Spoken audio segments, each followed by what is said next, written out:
So who are the people who seem now to be running our lives and our world and planning our future?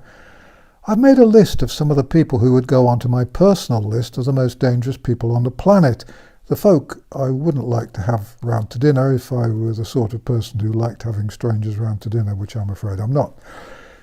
Well, first on my list is, of course, our self-appointed medical expert, Mr. Gates, who has more fingers in more pies than anyone would have thought possible for someone with the normal number of fingers.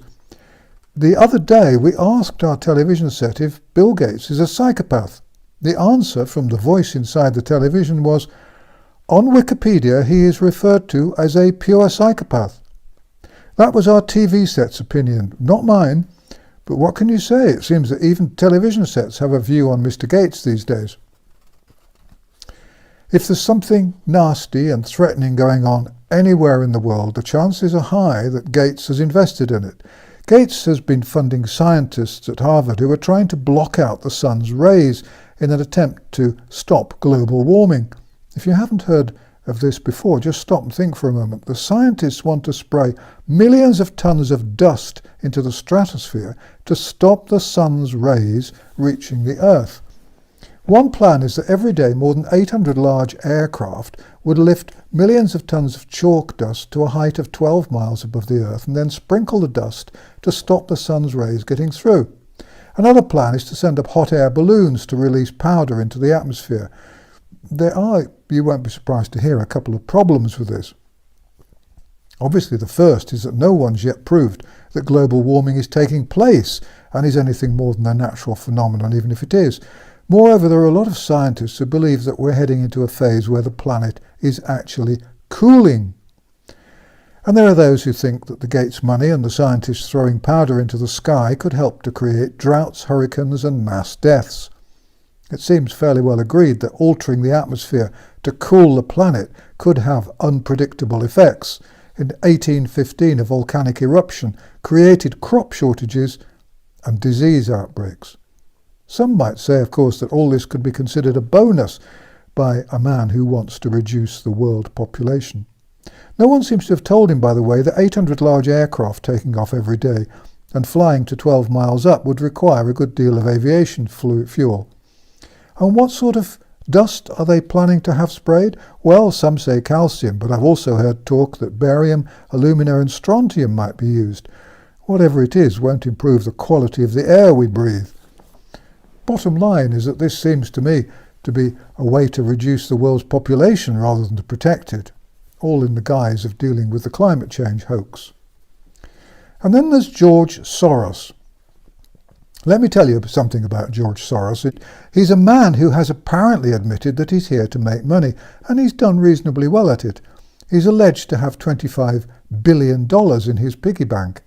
He doesn't seem to me to give a damn about anything else, people, society or any of that stuff. He just loves money. The mainstream media describe him as a philanthropist, though to be honest, if he still has $25 billion, he hasn't given too much of it away. One of the most chilling interviews I've ever seen was in 1998 when Soros was interviewed for the 60 Minutes program. I found it scary.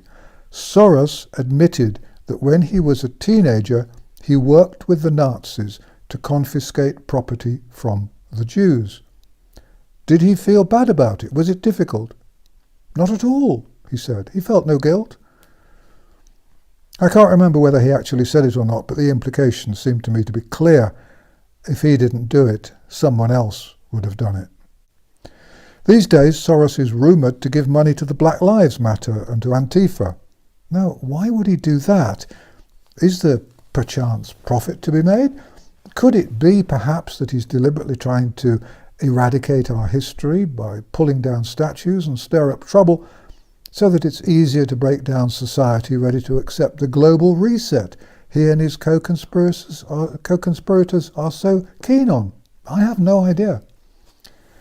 Who else would make the list? Well, the seemingly brainwashed little Swedish girl, of course. Her bleating and whining about the end of the world has proved enormously useful to those pushing Agenda 21 on the global reset and the plans for a new world order. Personally, I think she's been used very cleverly by the black-hearted folk who need a seemingly innocent front for the climate change nonsense. They needed someone who seemed innocent and honest and whom it would be very difficult for critics to question or to attack.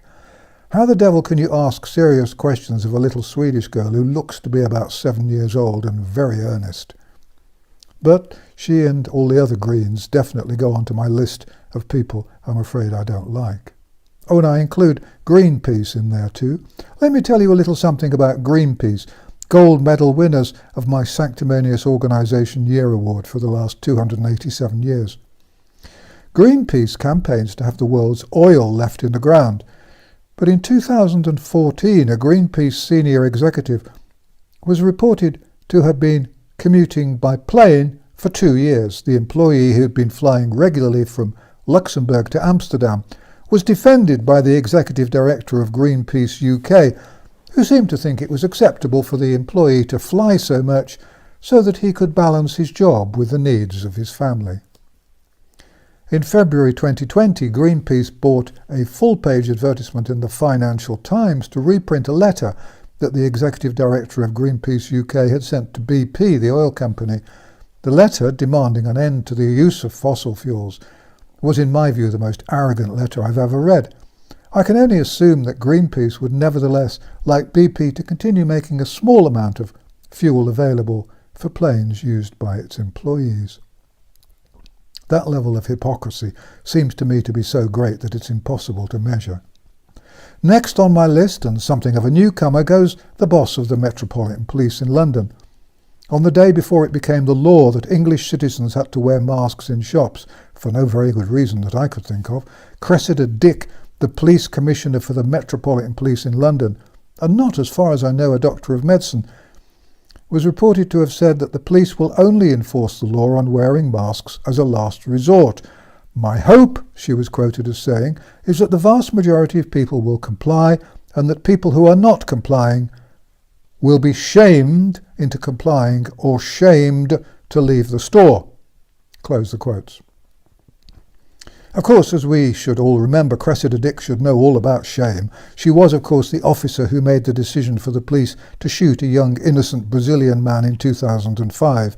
Police apparently shot 11 times from close range. They managed to shoot the entirely innocent man 7 times in the head and once in the shoulder. "I think about it quite often," Dick allegedly said last year while chatting on a BBC programme called Desert Island Discs. Quite often? Most people, I suspect, would think about it pretty well all the time. I suspect I'm not entirely alone in thinking she should have been sacked after an innocent citizen was shot and killed. I certainly called for it at the time. Instead, she now has a top police job and believes that those choosing not to damage their health by wearing useless masks should be made to feel ashamed. I'm not entirely sure that encouraging other shoppers to shame non-mask wearers is entirely within Ms. Dick's role in the police.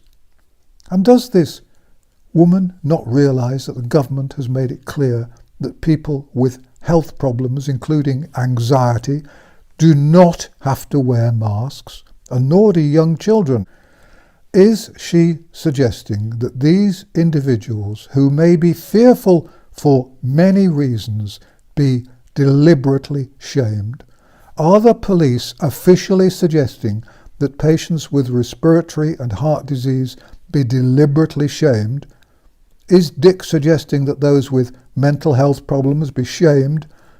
Does she want us to run after the disabled who cannot wear masks and smother them with abuse? How precisely would she like people to shame their fellow citizens? My contempt for Cressida Dick is endless. We should all join together to demand that this woman be officially shamed and sacked. An apology is not enough. Write to your MP, write to the newspapers. If you do nothing else today, do what you can to get this woman fired. She is an utter disgrace to the human race, in my view. Encouraging people to shame the sick and the frail and the anxious and the mentally ill, and presumably shaming children too. It is, I believe, at least partly as a result of her urging, that I have seen non-mask wearers being shouted at in shops. A civilized society discusses complex issues by debate, but in our society, debate is banned. And instead of discussing issues, the opposition, the Gates and Soros-supporting mask-wearing, line-towing folk, encourage the routine shaming and humiliation of those who do not agree to click their heels and salute those who would run our lives, control our every movement, and enslave us with an unending variety of laws which have little or no basis in science. Finally, on this short list of a few of those whom I hold in contempt are the collaborators, the mindless millions who are willingly wearing masks and kowtowing to the dictators who want to rule our lives and are using as an excuse a virus which is no more deadly than the flu. How many of those who are currently wearing masks in shops wore them last year to protect themselves against the flu?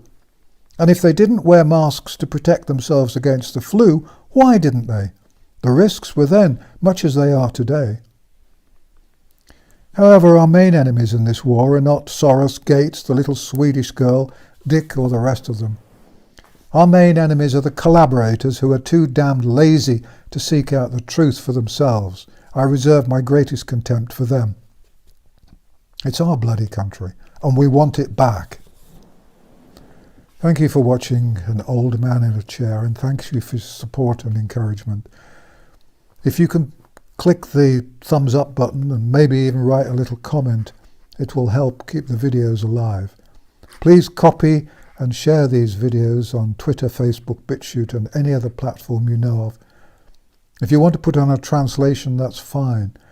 If the videos disappear, please go to my website www.vernoncoleman.com to see where you might be able to find them, or to read the transcripts of the videos as well as the banned videos. This video site and my website have not been monetized. There are no ads and no sponsorship. If you'd like to see more videos from me, please subscribe to the channel, because the videos have a tendency to disappear. Although it may seem like it at times, please remember you're not on your own. More and more people are waking up to the truth, and we will win this war. Thank you for watching.